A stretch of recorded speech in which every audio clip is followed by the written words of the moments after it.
자, 1월 23일 오후 5경기 시작해 보도록 합시다.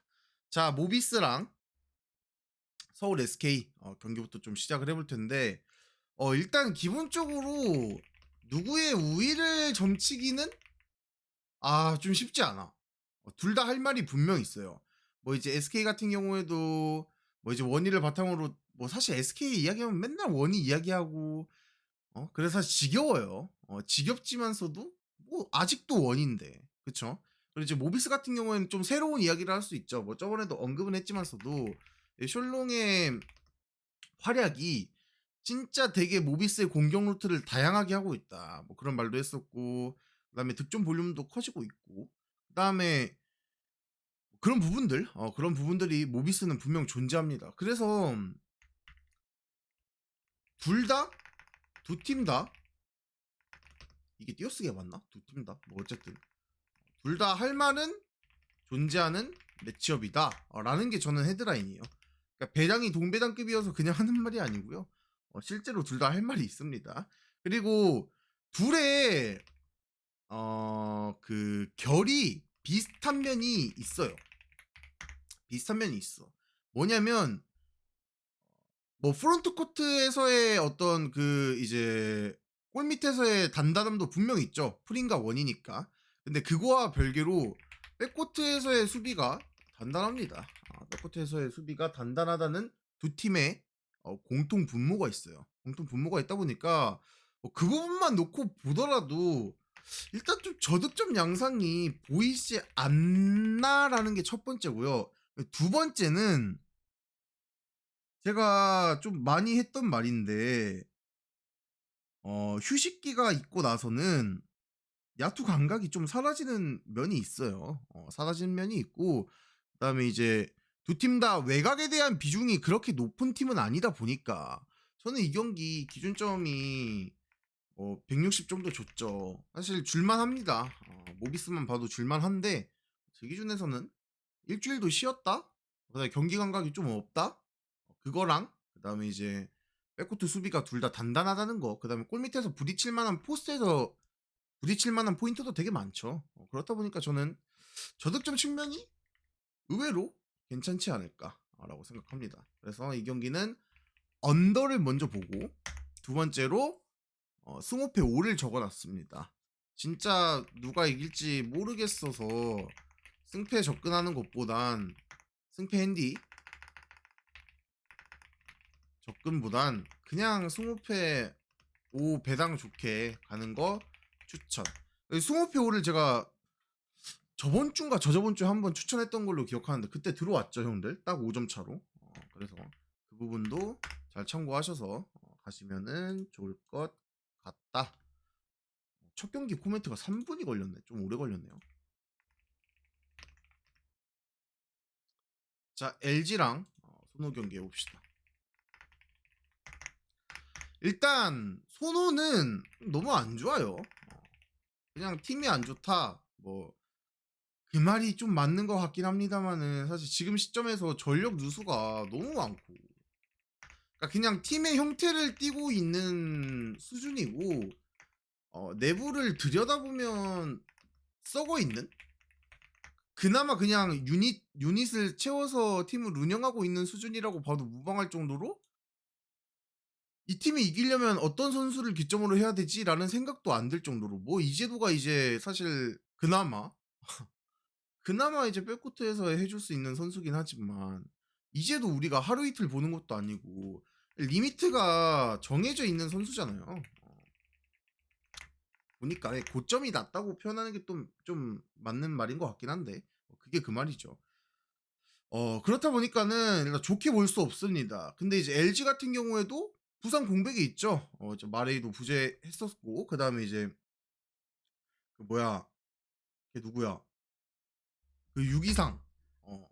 맞아. 그럼에도 불구하고 뭐 그리핀이라던가 원로라던가 그다음에 이 수비적인 조직력적인 측면은 여전히 누가 빠지더라도 조직력에 조직력이 상당히 좋다. 라는 측면. 그러니까 두 팀이 약간 다르죠. 부상 공백이 있는데 팀이 흔들리는지 안 흔들리는지. 그러니까 팀적인 농구가 가능한 팀이다. 창원 LG는. 이에 비해 손호는 그게 힘든 팀이다라고 조금 헤드라인을 잡을 수 있을 것 같고 저는 이 경기는 지금 마인까지도 좋아 보이는데요. 뭐 일반 승 정도만 따도 충분한 기준점이라고 생각합니다. 배당이라고 생각해요. 그다음에 뭐 제가 여타 이제 다른 선수들을 언급을 안 하는 게 아니고 몰라서 안 하는 게 아니고 그렇게 의미가 있을 것 같진 않습니다.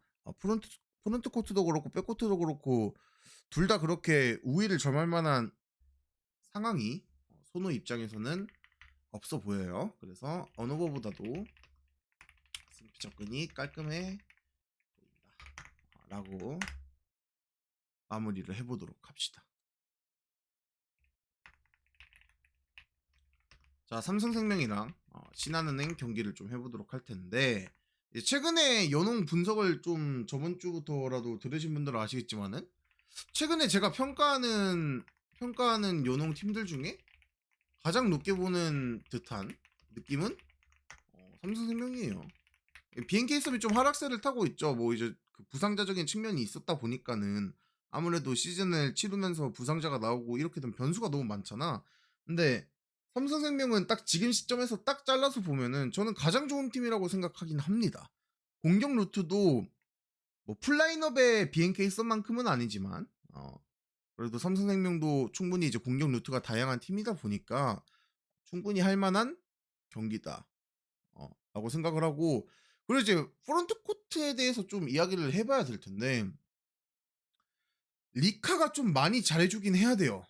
일단 이 경기는 신한은행에서 비벼보거나 이겨보려면 결국 리카의 경기력이 결국 승패와 핸디를 좌우하는 경기거든요. 되게 간단해. 그냥 신한은행이 만약 뭐 프렌 혹은 이겼다, 역배를 터뜨렸다, 그럼 리카가 존나 잘했을 거예요. 안 봐도 드라마거든 사실. 그거 아니면 뭐 진짜 3점 야투가 KB처럼 갑자기 막 빵빵 터진다거나. 근데 신한은행이 그걸 기대하기는 힘든 라인업이기도 하죠. 그렇다 보니까 리카가 얼마나 해줄 것이냐라는 걸 봤을 때 반대로 삼성생명의 이제 프론트 코트 뭐 배윤 그다음에 이해란 얘네들이 리카를 고전하게 못할 것 같냐? 라고 물어보면 나는 그건 아니라고 봐. 충분히 할 만하고 그다음에 이제 뭐 백코트 같은 경우에서의 차이가 사실 더 크죠. 그렇다 보니까 저는 굳이 삼성생명 반대를 갈 필요가 전혀 없어 보입니다. 뭐 마인까지도 뭐 접근한다면은 충분히 볼 수 있는 경기인 것 같고 말했다시피 삼성생명의 공격 루트가 다양한 편이다 보니까 요능에서 오버도 접근할 수 있는 팀이라고 생각합니다.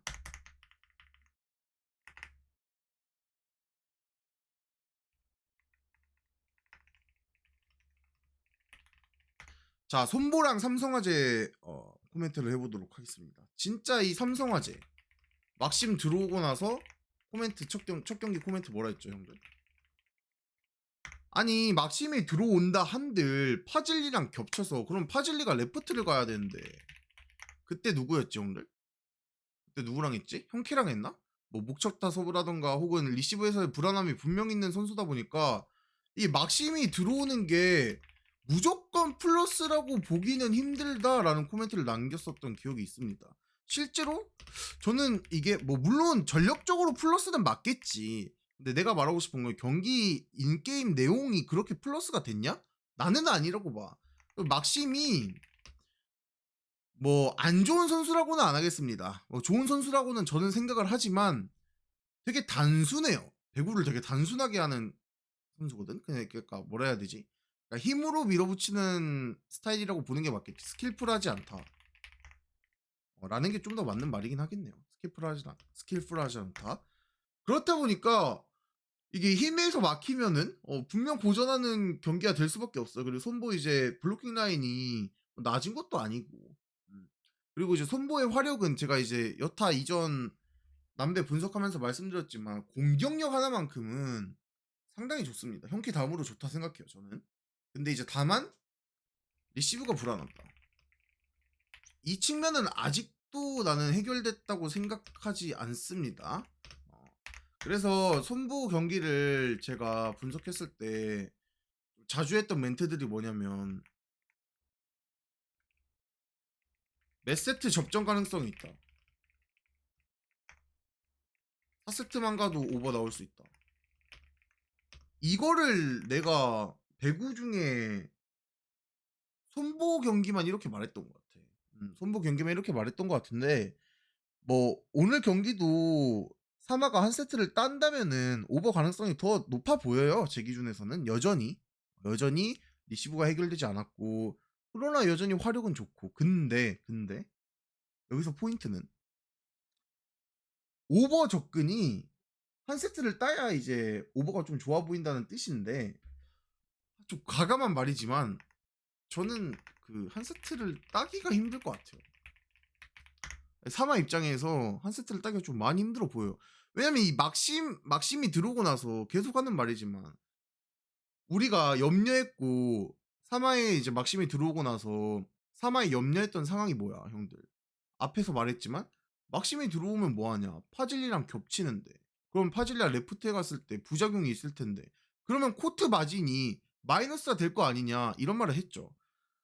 이게 지금 직전 경기들에서 보여지고 있기 때문에 우리가 그 분석이 틀리지도 않았고 완벽하게 적중했고 그 현상을 해결하지 못했습니다. 마치 이제 옥금 송이채처럼요. 그렇다 보니까 나는 배구에서 이게 되게 중요하다 생각해. 이런 것들이. 그래서 저는 이 위에 말했던 부분, 막심에 대한 부작용 이렇게 헤드라인을 뽑아봅시다. 우리. 막심 영입에 대한 부작용 여기에 조금 초점을 맞춰서 손보승, 샌마, 언더까지도 보도록 하겠습니다. 근데 언더는 뭐 그렇게 좋아 보이진 않아요. 가실 거면 샌마 추천드립니다.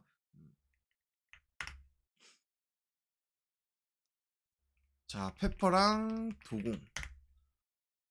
이 경기가 되게 조금 고민이 많이 됐어요. 고민이 좀 많이 됐고 기준점도 이제 183.5죠. 183.5고 거의 이제 여배에서는 풀세트를 가야 들어온다고 생각해야 되는 기준점입니다. 일단 기준점 자체가. 그랬을 때 풀세트를 갈 수 있냐 없냐 라고 물어보면 당연히 이제 확률적으로는 풀세트 갈 확률이 좀 적죠. 적지만 솔직히 누가 이길지 모르겠어. 진짜야. 이거는 진심으로 이야기하는 말이에요. 누가 이길까? 뭐 페퍼의 높이? 뭐 도공이 높이가 낮은 것도 아니야. 그렇다고 뭐 페퍼 지금 삼각편대가 잘 운용되고 있나? 난 잘 모르겠어. 물론 이제 그 용병이 이제 잘 터지는 날에는 되게 잘하긴 하지만서도 뭐 이한비라던가 그쪽 삼각편대 라인이 그렇게 좋지도 않아요. 최근 경기력 보면은. 근데 또 도공은 장점이 하나 있죠. 리시브. 그래서 저는 이렇게 좀 결론을 매듭 짓고 싶어요. 여배의 사마는 도공이다. 이렇게 말할 수 있을 것 같아. 그러니까 어떤 결에서 제가 이 말을 좀 하고 싶냐면 메세트가 접전일 가능성이 높은 경기다라고 생각을 합니다. 그래서 저는 이 경기 제가 앞서 말씀드렸다시피 여배에서 183.5면 풀세트 가야 나올 만한데? 라고 말을 했어요. 그리고 실제로 틀린 말은 아닙니다. 근데 이 경기는 이 매치업은 저는 4세트만 가도 오버 나온다고 생각하고 오버 쪽 접근을 해보도록 하겠습니다. 제 기준에서는 도공 프렌보다도 좋아 보여요. 왜냐면 도공 프렌이 배당이 낮기도 하고 5세트 가면 알아서 들어오는 배팅 라인이잖아. 근데 저는 배당이 오버가 더 높음에도 불구하고 오버가 더 좋아 보입니다. 그래서 이 경기는 뭐 도공 프렌 굳이 볼 필요 없고 다득점만 접근을 좀 해보도록 하겠습니다. 자, 오늘 코멘트가 조금 길긴 했는데 추천 안 누르신 분들 추천 부탁드리고 1순위랑 추천픽 오픈하고 방송 마무리합시다.